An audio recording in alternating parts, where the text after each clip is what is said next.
What's going on, everybody? Welcome back to the Pride of Villa. It's Ben here, and we're going to have another discussion about the match we just watched in Crystal Palace 0, Aston Villa 0. Aston Villa head down to Selhurst Park, and given our recent form against Crystal Palace, they come away with a goalless draw in a 90 minutes of football that, for me, personally, was very joss to watch. Not very exciting, unfortunately. Not really a 9 minutes of football that I particularly want to remember from Aston Villa in this campaign. But in the grand scheme of things, given our form against Crystal Palace at Selhurst Park, is a point that, for me, I predicted a 2-2 draw going into this game, just because I thought, the form that Villa were on, apart from obviously the defeat against Arsenal at the Emirates, the form that Villa were on, and the fact that we are now starting to score some goals again, starting to create a bit more chances. I was sitting there expecting, for us to go and take the opportunity. Crystal Palace would have been missing the likes of Ismail Sarr, who always tends to score against us.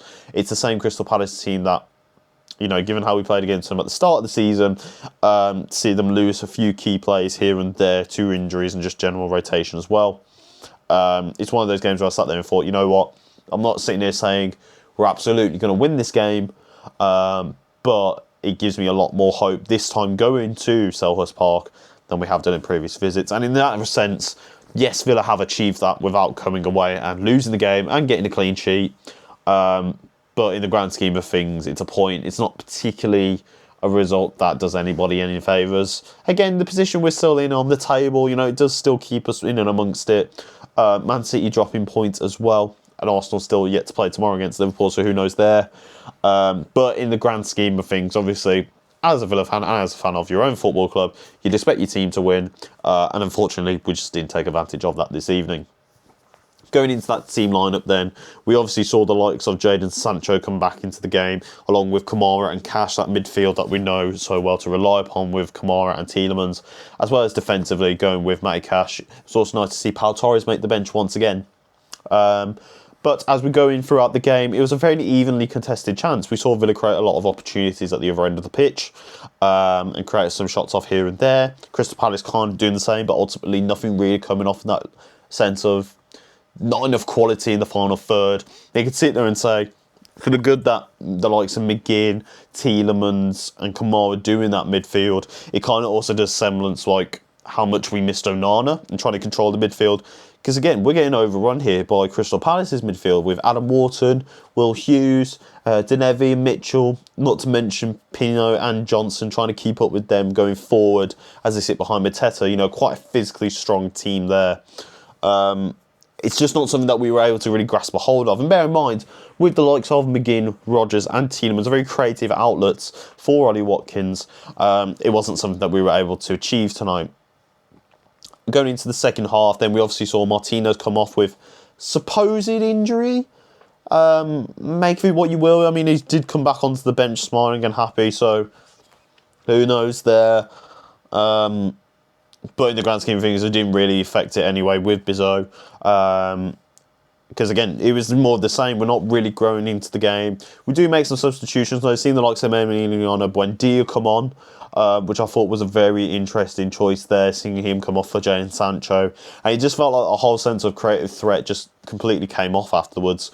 Don't get me wrong, I love Emiliano Buendia for what he's done so far this season, but it definitely feels like once sometimes that honeymoon period or that run of form really starts to wear off, you do start to see the actual output quality of certain players. And for me, with Buendia, we're starting to see that now, why sometimes, why he did get sent out on loan in the first place.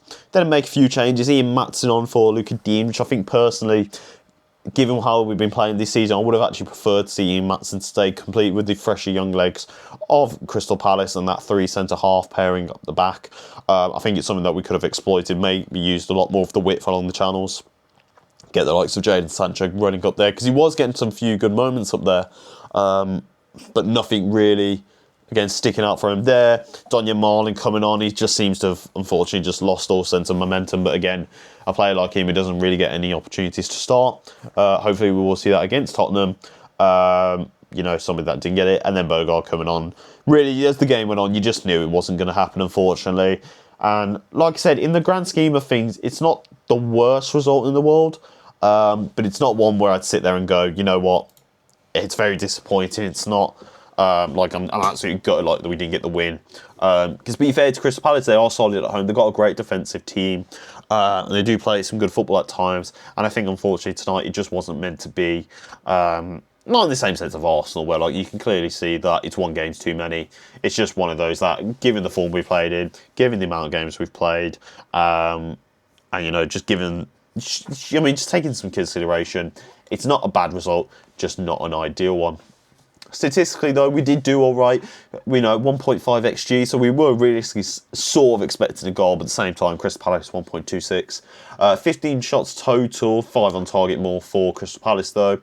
3 big chances, 59% of the possession, and completing 466 passes as opposed to Crystal Palace's 293. So again, we're able to creep around and hold on to that possession, which is, again, the style of football that we play. That's what we want to do. We want to build up our attacking momentum and really, draw teams out from the front to the back. But ultimately, it didn't come off tonight, and it's just unfortunate that we create all these chances. There were a few good moments. The Ollie Watkins header was probably the best one we had. He had an odd shot that deflected off Gay's head. But you can say the same again for Crystal Palace. There were a few good saves from Bizzo, from the likes of Gehi and Mateta. But again, 2 evenly contested teams that aren't really going to break each other apart. Nothing really you can do there. And ultimately, both teams come away with a point. Like I said, nothing wrong with it in the grand scheme of things and how we play against Crystal Palace. The way we were at the start of the season, the way we played against the FA Cup. It's always seemed to be our bogey team, Crystal Palace, and especially at Selhurst Park. So for me, no real shame here tonight. Again, it's not the ideal result that we wanted, but given the 9 minutes of football and given just certain circumstances, you're going to have to take it what it is. Now, the next game in charge will be Tottenham's FA Cup game away this Saturday. It's a bit of an odd one, really. I know a lot of people will sit there and say, we need to take these cup championships seriously. And obviously, given what we did do last season, reaching the semi-finals, you've got to sit there and say, Villa should really be aiming to achieve that again. For me personally, I'd like to see us win. Again, it's a Tottenham team that are absolutely in the mud at the moment, so we should be taking advantage of it. They're going to field a much weaker excuse me. They're going to field a much weaker team. I'd like to see us have a lot of rotation within the team. I'd like to see Torres maybe come back into the lineup to give him a bit of fitness. Bizzo give him the full 90 minutes. Also, make use of some of your other subs that don't see game time as much, like Daniel Marlon. These are one of those games that would be perfect for him. And bear in mind, it allows you to still have a semi-strong bench, but whilst giving a nice bit of rotation there.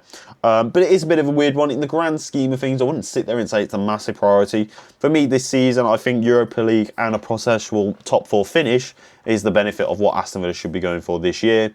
But if we can progress, it's another...